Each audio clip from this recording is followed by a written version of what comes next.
Morning. All right, Chambers County Commissioners Court will come to order this regular meeting of the Commissioners Court Tuesday, 23rd day of June, 2020, 9:30 a.m. County Courtroom, Anahuac, Texas. Rest.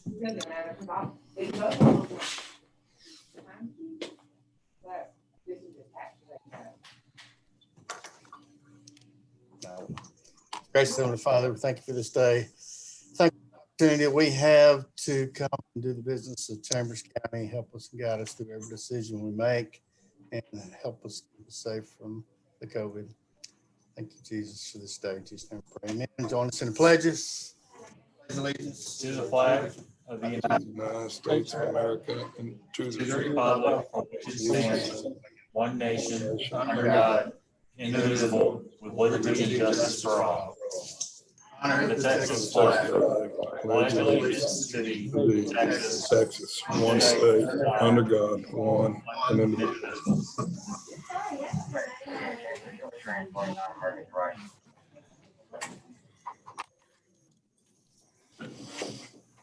All right, Mary Beth's going to come on and give us an update, COVID update. Go ahead and get started. Were there any citizen comments that came in? No. No citizen comments. Go down to economic development, tourism. One, discuss and consider contract modification resolution, other changes to project scope and budget. Associated Chambers County CDBG-DR contract number 20-065-0700 C010. You getting Patrick? Hey, Patrick, can you hear me? Yes, ma'am. Good morning, Patrick. We're on your item 5.1. So whenever you're ready. Morning, Judge. Okay, Judge, Commissioners, good morning.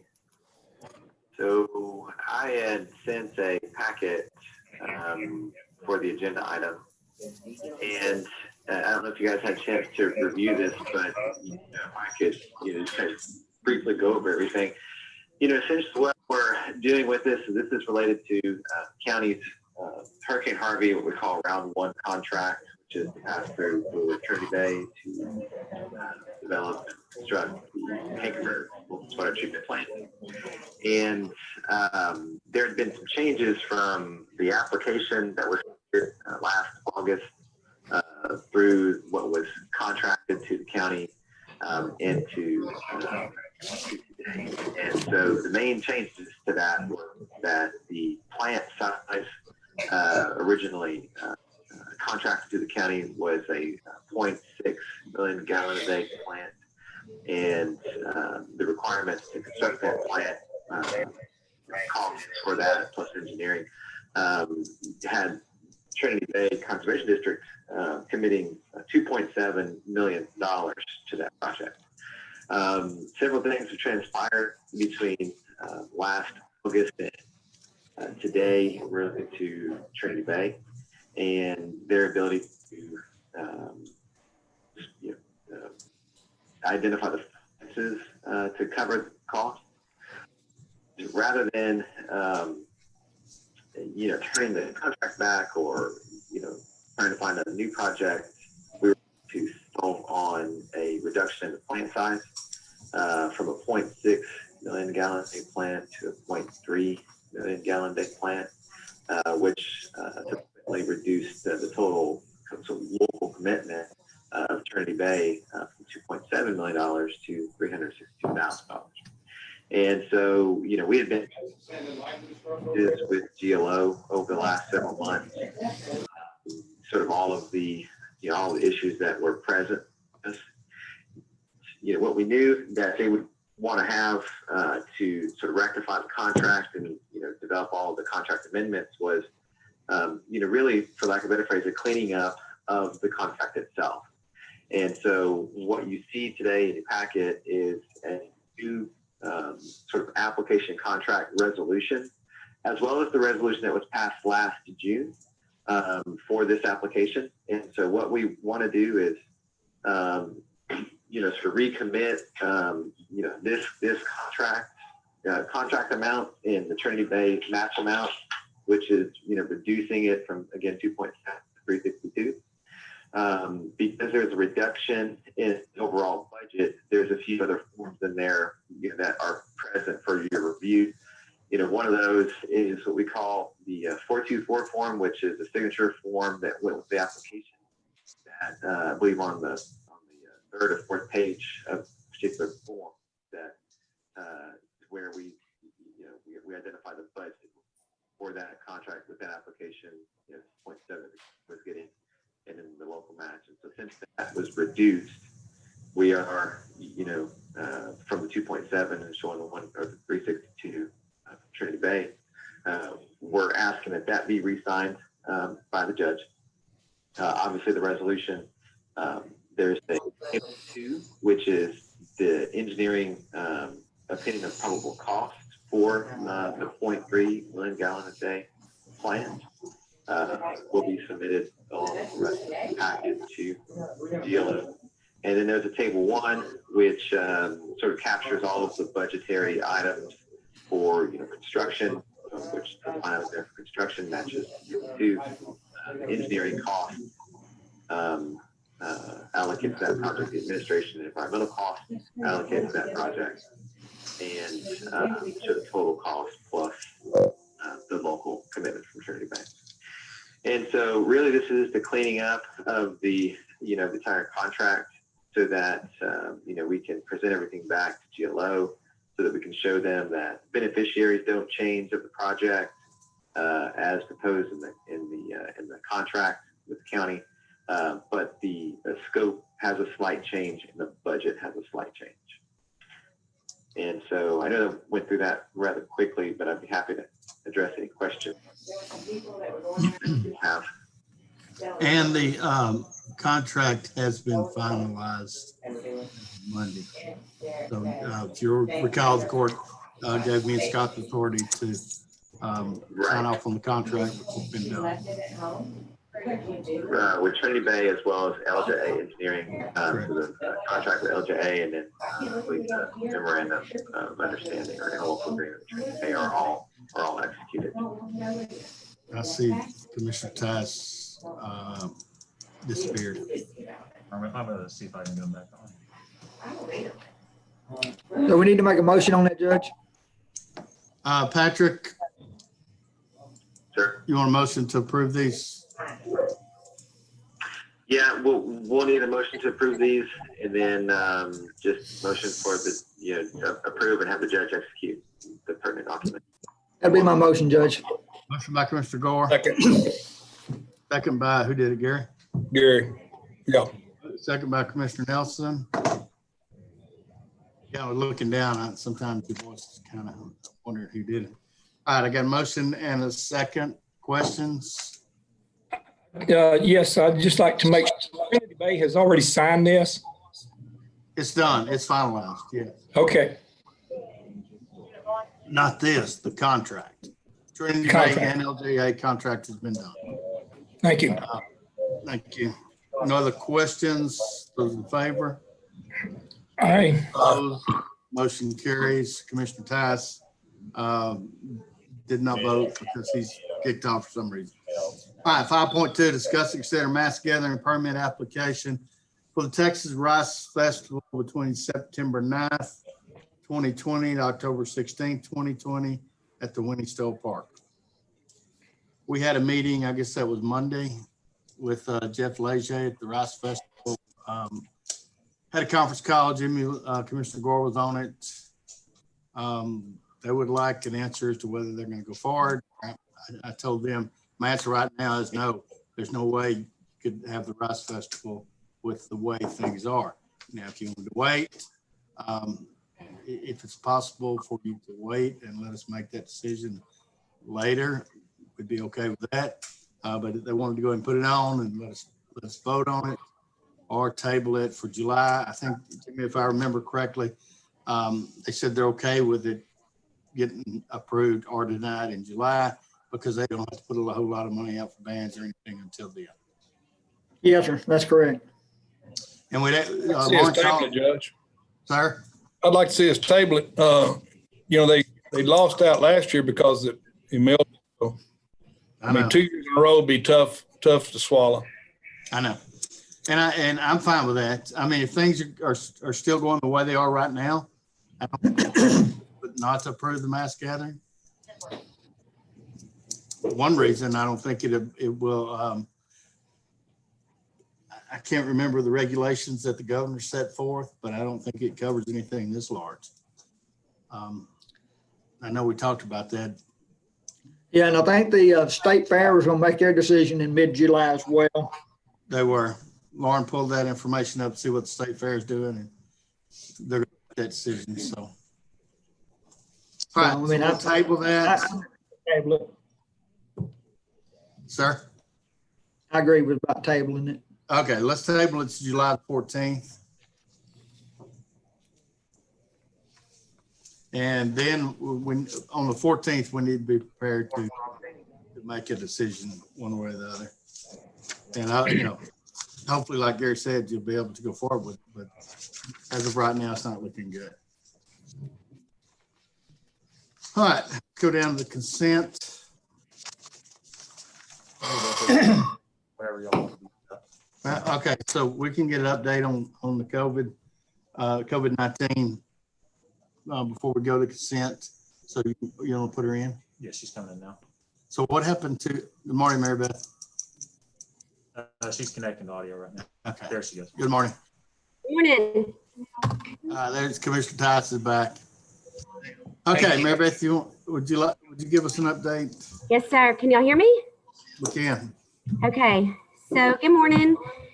Going to give a quick update on COVID in Chambers County. So I know that I've been sort of sending some updates, and we keep the Facebook page updated, as well as the website with the dashboard, which is behind me. So it has a little more data on the dashboard on the county website than the infographic we post every day on the Facebook page. But currently, we have 175 total cases in Chambers County, with 76 active cases and 99 recovered, with 2 in the hospital. We currently have 2,172 labs reported to us that have been drawn. But again, what I want everyone to keep in mind is that these are only the cases that are actually reported to us, to the health department. And although providers in the county and labs are required to report to us, it's Texas law, and we don't always get those lab results sent to us, either positive or negative. So sometimes there may be a delay in reporting or not reporting at all. So we encourage those, if we have not contacted you through the health department to follow up on your case, to please just call us and we'll track down your lab result. So these numbers represent the 175 total cases, represent in 1 week a 50% increase in cases in 1 week, as well as it represents an 85% increase in active cases in 1 week. So, I mean, you can understand, or you can see those numbers, how much our numbers have really gone up in 1 week. Breaking it down by parts of the county, in the East Chambers County, we've had a 41% increase in cases just in 1 week. In Mid-County, a 64% increase in cases in 1 week. And in West Chambers County, a 47% increase in cases in 1 week. So you can see that it's kind of throughout the county. Even though those case counts may be lower in some parts of the county, it doesn't mean that it's not percentage-wise increasing in those parts of the county. It's not just isolated to Chambers County. The cases are going up all throughout the region in the state of Texas. But most concerning is in our region, 6-5 South, the cases are going up kind of exponentially in our region. And because of our proximity to Houston and our need to be able to utilize the Texas Medical Center, the bed availability is going down as far as just a total number of ICU beds, as well as just total number of beds. So we do have a conference call set up for our first responders and our healthcare providers for tomorrow. So some of the things that we've identified, and I know that I've discussed with y'all before, that we've identified recently, the reason why our case counts are going up locally is just because of widespread community transmission.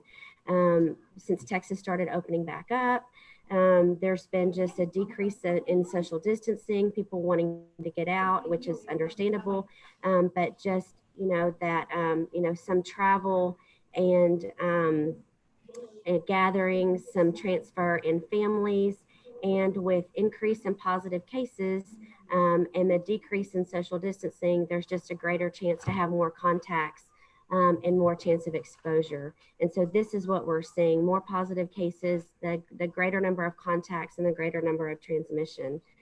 So we're really just trying to push that message of just, social distancing, really, if unnecessary travel, just try to avoid it right now.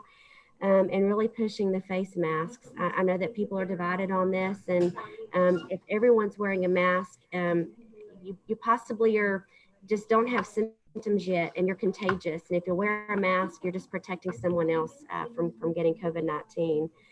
We will be having 2 drive-through testing sites in the next short while. We can't release that information yet, but we will be having 2 of those, and we will be starting some social media messaging on that and today actually, and we will post that information shortly.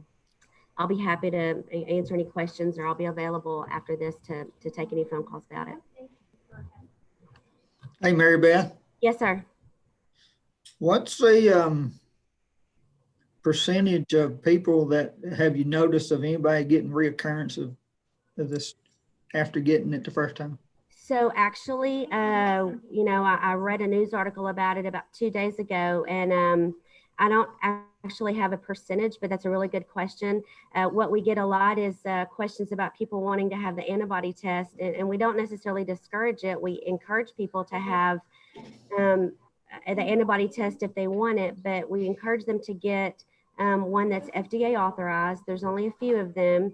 And only because some of the antibody tests don't decipher between COVID-19 or a normal or just a typical coronavirus. That's the first thing. The second thing is there's not enough known about COVID-19 to know if you get long-term immunity from COVID-19. So we actually are investigating a case right now where we feel like someone has already been recovered and they are symptomatic again. So that's really our only case, but there's, I think, several cases of that. So we don't know that it gives you, antibodies actually give you long-term immunity. So I really don't have all the answers. So that's why I feel like we just need to practice, good hygiene and good social distancing right now until we know more about it. They've canceled the Little League season over here, to try to slow the spread of the disease. Yes, sir. And I gotta tell you, Yes, sir. Have you noticed that, or it seems to me like the severity of some of these cases are not as bad as they were, or hospitalizations are at only 2 with the most cases, live active cases we've ever had. Is there a trend that the severity of it's, well, I know it's not as bad as we originally thought, but is it getting better?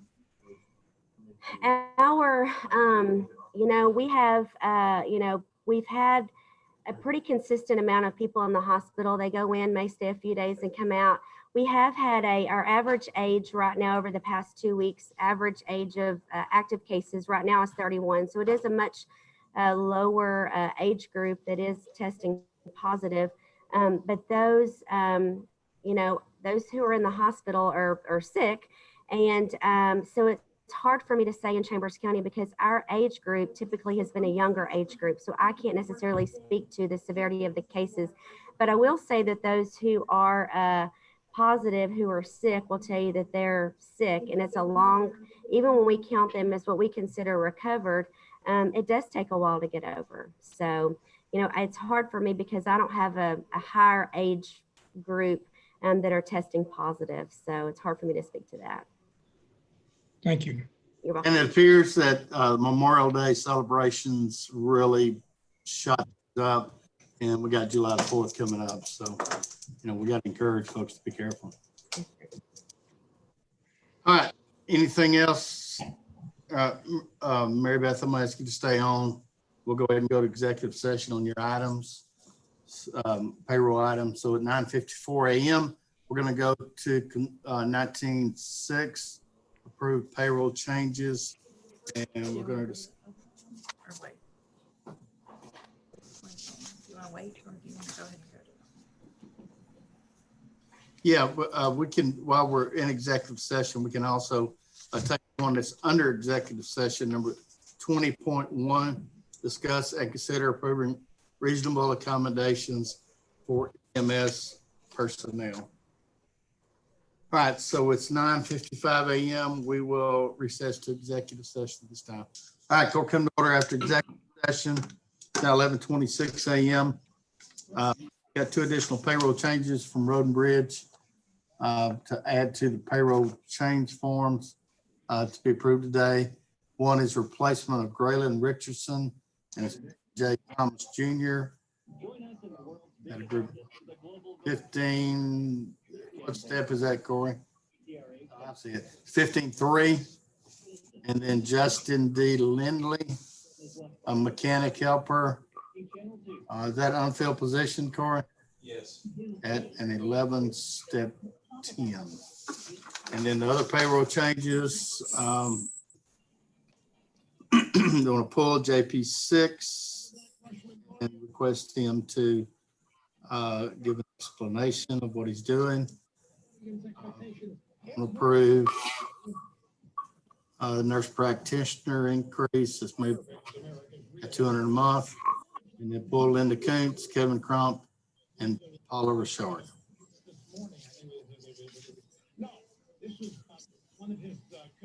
Rick, have most. So moved, Judge. Motion by Commissioner Tice, Second. second by Commissioner Combs. Any other questions, comments? Hearing none, those in favor? Opposed, motion carries. Okay, we do need to go back to executive session. Need failed to, what number is that? 1923. 1923, approved drainage calculations, updated cost benefit analysis, and consider additional donation offer of approximately 2.881 acres of real property from Hackberry Storage LLC to be developed by county and jointly used for drainage detention. So under deliberation regarding real property, we need to go to executive session on that. And the other discuss yet at 20.1, discuss and consider approving reasonable accommodations for EMS personnel. All right, at 11:29 a.m., we'll go back into executive session.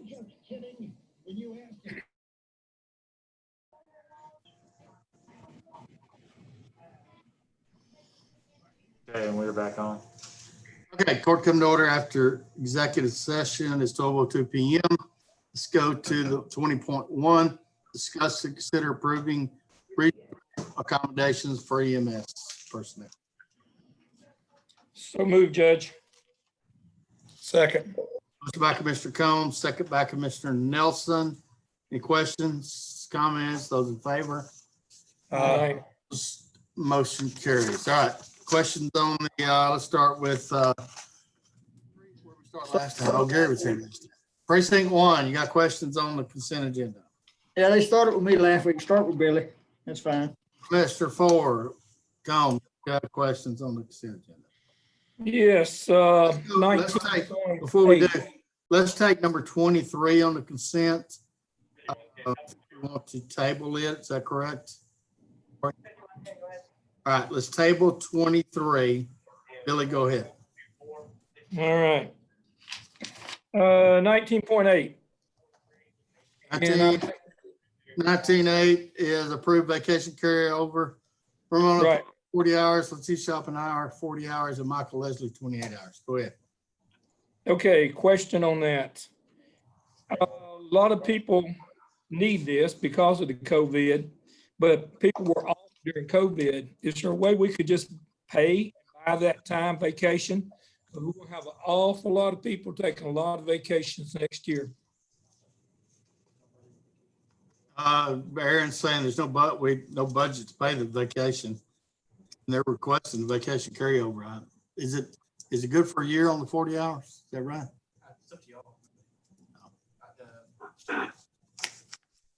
We could budget it for next year, Billy. I was just wondering if, if some people wanted to do that, if it would be a way we could What I'm concerned about is we're gonna have so many people with a lot of vacation next year. No, I understand. And maybe we do budget some money to pay for some of that vacation next year. Okay, what else, Billy? Okay, 1913 is a park use agreement. And I was just, that wasn't tied to the Winnie Festival. Was it a 4th of July celebration or? Yes, and normally they have hot dogs, they have other things, and they're not doing any feeding. They've agreed to have the people stay in their cars, and they'll do a fireworks show, and they'll just view it from the cars. Anahuac Okay. Anahuac area canceled theirs when you want to proceed, and Ryan's been working with them on the details. How's that? You're comfortable with it? I'm comfortable with it. All right. And Okay. emergency operations crew, so You're good with that, Judge? yeah, I'm good. All right. In 1927, that's a parcel sale. And Judge, it just looks like that is awful cheap, and we've been seeing a lot of these. That particular one didn't really describe where it was very well. It had the appraisal district map in it, but it wasn't highlighted. I did look it up. But it just seems awful cheap. And I'm just wondering if maybe that one, and maybe we start looking at some of these tracks that we got. Is there a way that we can market those, hire a realtor to actually list them and get them out? I'd like to get another opinion on that particular one before we sell it. Yeah, that's fine. And if you want to contact Mike Darlow on it, Okay. let's table it. If you don't mind contact. I don't mind at all. And then again, we could try to get him on the phone if you wanted to. Well, let me look at it. When I get back in town, I'd like to do a drive-by and take a look at it. And, Okay. but I just seen a trend, we're selling a lot of them pretty cheap, and I just don't know if there's a way to get more money out of them or not. I realize they're posted on that website for a long time, but they're not marketed like if we hired a realtor or somebody to market these things. There might be some that's worth that.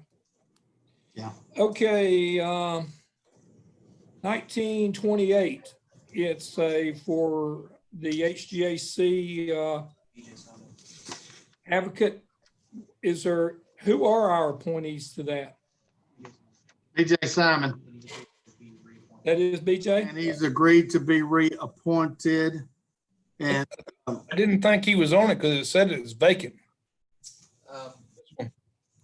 He might be on a different one. I couldn't. Aaron's going to address that. Hey, Commissioner, I did talk to BJ on Monday about it. He did tell me that he was actually on the committee.